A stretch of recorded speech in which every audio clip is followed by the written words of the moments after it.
আসসালামু আলাইকুম বিয়াইন, কেমন আছেন? এই তো শ্বশুর আইছে, নাকে কাপড় দে। বিয়াইন, আপনাদের জন্য হালকা নাস্তার ব্যবস্থা করছি, নেন খান।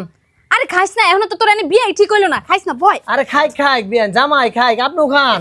নেন খান খান বিয়াইন, আপনিও খান। জামাই নাও বিস্কুট খাও জামাই। বিয়ে মাইয়া কিন্তু আমাকে সেই পছন্দ হয়েছে, আর আপনাকে পাত্র পছন্দ হয়েছে নি হেড এখন, তাইলে বিয়ার দিন তারিখটা ঠিক করি। পাত্র পছন্দ হয়েছে, জামাই তো মাশাআল্লাহ দেখতে শুনতে হ্যান্ডসাম আছে।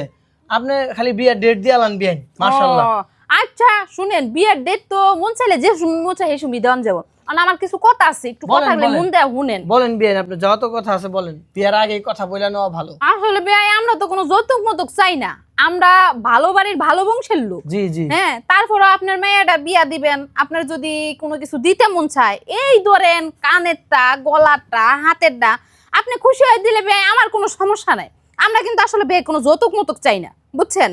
তারপরেও যদি আপনি মনে করেন যে না আমার জামাইরে একটা R15 কিনা দেই, আপনার বাড়ি আইবো যাইবো, যখন খুশি তখনই আপনারে দেখবো, আপনার সুবিধার লেগেই, বুঝেন নাই? আপনার মাইয়াটার মনটা একটু ভালো লাগবে বাপের বাড়ি দুদিন পর পর আইলে। কথা ঠিকই বলছেন হ্যাঁ। বিয়াইন।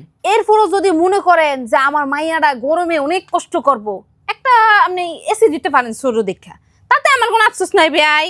আমরা কিন্তু যৌতুক চাই না ভাই। আমার বাড়ি তো টিনের ঘর বিয়াইন, তারপর আমার বিয়াই- টিনের ঘরে থেকে অভ্যাস আছে। না ভাই, এখনকার মাইয়ার আবার ওই এসি মেসি ছাড়া থাকা পারে না ভাই। তারপরে মনে করেন আপনার মাইয়ারা যখন দেখতে আইবেন, এই ফল আনতে নিয়ে আইবেন, গুস্ত মুস্ত নিয়ে আইবেন, হেঁটে তো ফ্রিজে রাখতে হইব বিয়াই। তাহলে যদি আপনার মাইয়ের একটা ফ্রিজ দেন, আপনার মায়ের আবার ফ্রিজে রেখে রেখা অনেক দিন ভরা খাইতে পারবো। বিয়াইন, আপনার অনেক কথাই তো শুনলাম।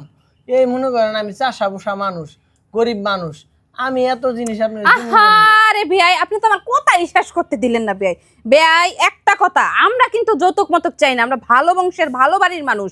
শুনেন বিয়াই, আপনার মাইয়ারে যদি আপনি একটা আইপিএস দেন, দেখেন না কারেন্ট ঘন্টায় ঘন্টায় কারেন্ট জায়গা, আপনার মাইয়ার কষ্ট হইব বিয়াই। এখনকার পোলা পাইন সুন্দর মন্দর মানুষ, চেহারা নষ্ট হয়ে যাবো, গরমে কালো হয়ে যাবো বিয়াই।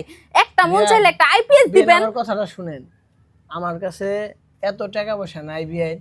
আপনি গরিব মানুষ, আমি ক্ষেত খামার কইরা খাই, আমি বিয়াইন কোনো যৌতুক দিতে পারবো না। কি আপনি বারবার খালি যৌতুকের কথা বলতেছেন? আমি কি আপনার যৌতুকের কথা বলছি? এই আব্দুল্লাহ, এবার তুই খাইস না, ল এবার তো বিয়াই করামু না। আমার শ্বশুরটা তো ভালোই, আমাদের খালি খাওয়ায়। আর তোমারও তো আমি আগেই কইছি আমি যৌতুক নেব না। তুমি জানো না যৌতুক নেওয়া অপরাধ। এই আমি কি যৌতুকের কথা কইছি? মুরুক্ষর মতো কথা কস। এখনকার দিনে মাইয়া বিয়া দিলে মাইয়ার বাপেরা খাট ফ্রিজ যা আছে এসি টেসি সবই দিয়া দেয়। হ্যাঁ, তুই মুরুক্ষর মতো কথা কইতাছস? এত টাকা দিয়ে লেখাপড়া করাইছি কি এই ধরনের কথা বলার জন্য?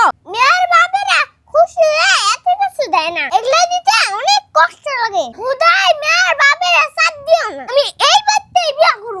কি তুই আমার অনুমতি ছাড়া এ বাড়িতে বিয়া করবার চাস? হ্যাঁ ঠিক আছে, তুই এ বাড়িতে বিয়া কর, এ বাড়িতে ঘর জামাই থাক। তোর মতো পোলা আমার লাগবো না, তুই থাক, আমি গেলাম।